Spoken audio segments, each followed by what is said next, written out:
Welcome to the Joy Inspired podcast. I'm Nikki Cruise, and I'm thrilled to explore with you what it means to walk in a faith-infused business. This is your space to find powerful tools and insights, to build with resilience, and to create impact through your unique purpose, discovering a joy that only God can provide. Together, let's embrace a business journey anchored in faith and empowered by joy. Let's jump in. Hi, it's so good to be back with you this week. It's me, Nikki Cruise, that crazy lady. Right here back in your ears with another power-packed episode of the Joy Inspired podcast. Well, today, episode 18, we are going to stomp down one of those really big topics, one of the sneakiest, simpler, slimiest little traps in entrepreneurship. I know there are many out there, but this is a big one. It's one that we seldom admit to, and we often don't realize that that's what's going on, but we see the outcome. It's comparison. Yeah, that one that makes us feel like what we do isn't good enough, and that our God-given lane is suddenly just not worth it. Just because somebody else sparkles or seems more together, or we see that amazing view of them on Instagram.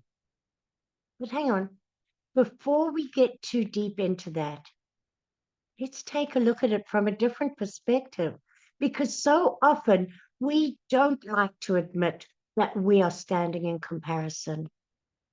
So I've got a story for you. I'm being from South Africa. I'm going to tell you a story about a jungle talent show. Well, Nikki, what's that got to do with entrepreneurship? Give me a break. You know I'm a little quirky. So just imagine that deep in the lush, vibrant jungle of Africa, the animals are all there preparing for the annual jungle talent show. There's so much excitement everywhere. There's glitter vines, banana confetti, and zebra judges setting up to judge. Yeah, it's a thing. It's a whole thing. Now, the monkey comes along and he is feeling so confident. He's got all the tricks. He's been juggling and practicing all year. And he's worked so hard. And he's like, this is my time to shine.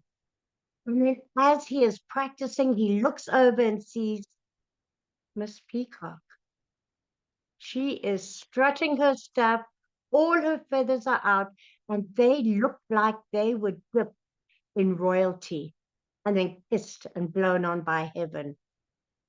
And mid somersault, some monkey freezes and says, maybe I should have worked on my glow up instead of my trick, and mumbles as he walks into the corner.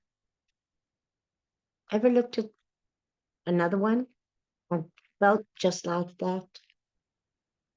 Then, next up, Caterpillar's working on his inchworm dance, and he's moving around when he suddenly sees Miss Butterfly land, her wings spread in full glow-up glory.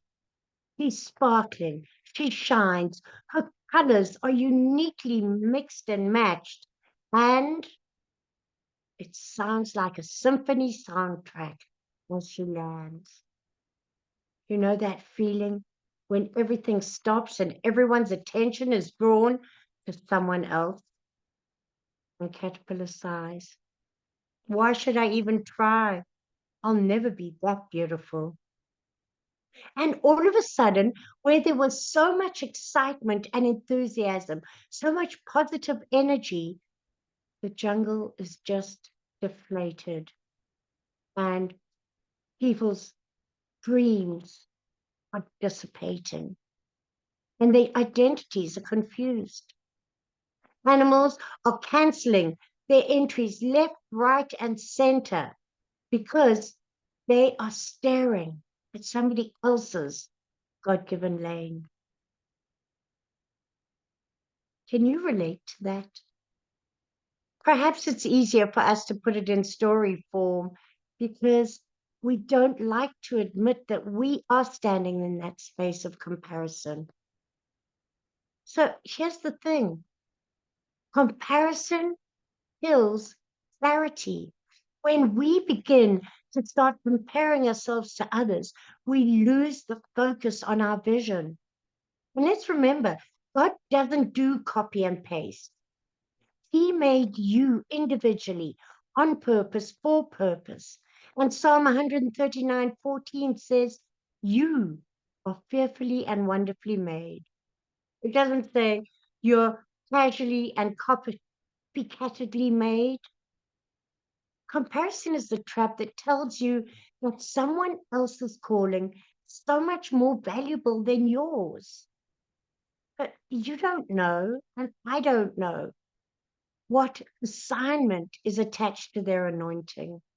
We also don't know what warfare comes with their wings and their colors. We've got our own unique assignments. And the moment we begin to compare, we dilute the clarity of what God has given us to carry because it is unique. He wants us to carry that uniquely with our unique personalities and styles. Like I said a moment ago, I'm often a little quirky. And, there are times when I've tried to stuff that down, and I can hear some of you laughing, going, yeah, just a little. I've tried to stuff that down. I've tried to be who I'm not. So let me just tell on me for a second. I once tried to be that peacock. And I went into an event, with new colors, new hair, new camera angles. I even tried posting before the event, like one of those serious boss babes on LinkedIn.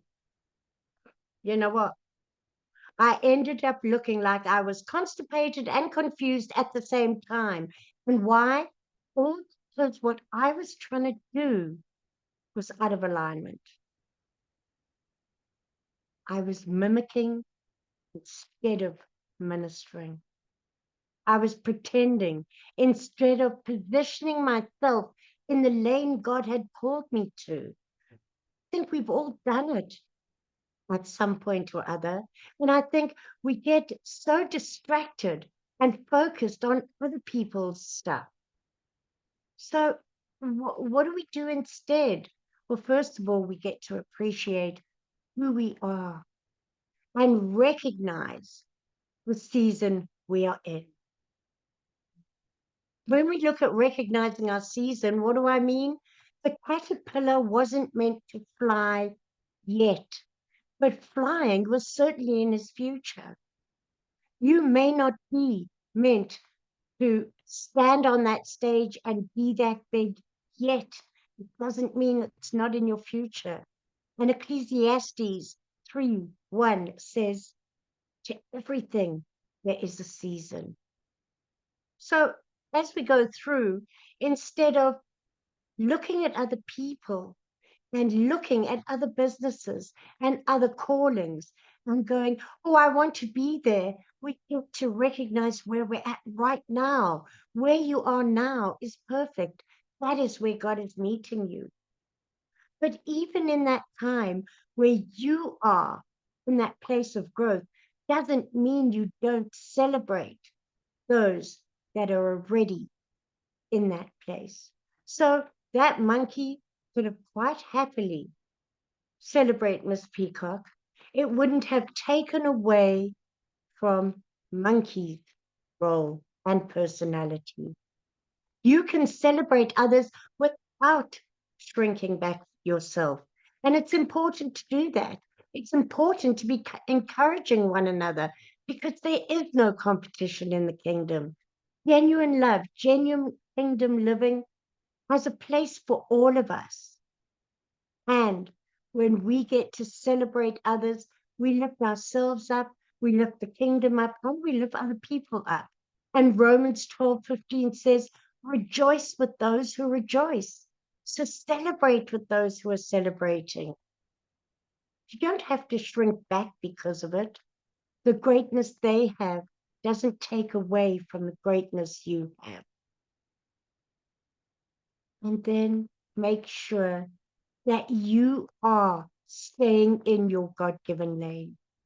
No one can beat you and be better at being you than you. In Galatians 4, verses 5-6, is written in the Message like this: make a careful exploration of who you are and the work you've been given, and then sink yourself into that. Focus on what God's called you to do, on your purpose. Don't get distracted and shrink away or become disillusioned like the caterpillar.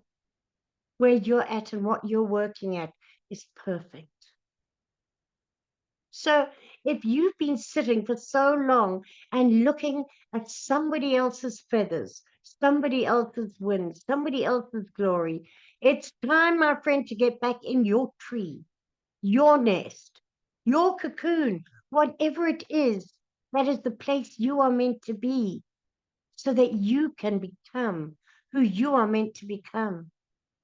Don't dare despise small beginnings or your journey to becoming. That is there for a reason. That is beautifully and wonderfully designed by God. So whether you're juggling bananas, spinning webs, or just learning to flap your wings, there is a space for you to shine in the kingdom. It doesn't matter whether you're taking huge stages or talking one-on-one to somebody.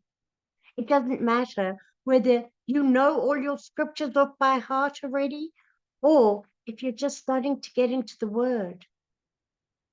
So you get to take the space that God has called you into in the kingdom, right where you're at the moment. And in case nobody's told you today, you are doing better than you think. We always doubt ourselves. Time to celebrate ourselves. So if this got you fired up, if this stirred something in you, if it made you look from a different perspective at yourself, I encourage you to share it. Tell other people. Share this with somebody who needs the reminder that they are made in their own unique greatness. Because that trap of comparison, sometimes we don't think that's what's going on.